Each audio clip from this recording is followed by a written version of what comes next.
Bonjour, donc correction de l'activité 2, page 115. Donc dans la question 1, vous deviez formuler une hypothèse sur l'évolution des températures de la tasse et de l'eau chaude.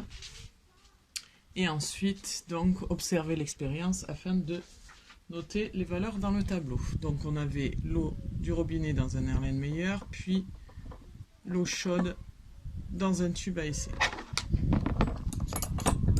Donc ne tenez pas trop compte des températures ici. On va rester sur les températures qui étaient au départ. Ce qui nous importe, c'est l'évolution. Donc en température initiale, vous deviez trouver 16,917 pour l'Erlenmeyer et 73,373 pour le tube à essai. Ensuite, on introduisait le tube à essai. Au bout d'une minute, vous aviez une température de 18,2 pour l'Erlenmeyer et de 25,3 pour le tube à essai. Et les températures finales sont de 20 degrés. Ce qui est important, c'est la question 3. Décrire comment varie la température de l'eau dans l'Erlenmeyer. Donc dans l'Erlenmeyer, la température de l'eau, on voit que lorsqu'elle évolue, elle augmente.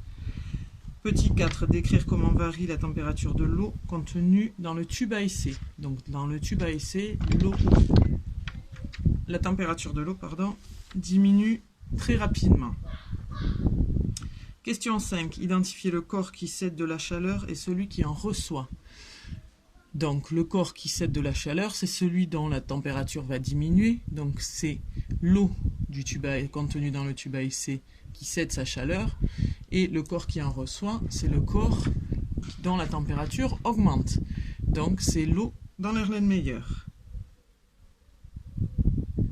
Question 6. Déterminer à partir de quand l'échange de chaleur s'arrête. On a remarqué que l'échange de chaleur va s'arrêter lorsque les deux températures deviennent égales. Dans ce cas-là, l'échange de chaleur n'est plus possible puisque les températures sont les mêmes.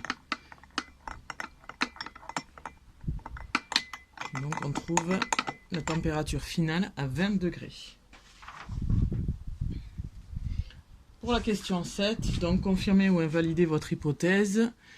Donc vous confirmez si vous aviez dit que le corps chaud allait donner sa chaleur au corps froid et que le corps froid allait recevoir la chaleur du corps chaud et que cet échange s'arrêterait lorsque les deux températures seraient égales. On parle alors d'équilibre thermique et dans ce cas-là, il n'y a plus d'échange de chaleur.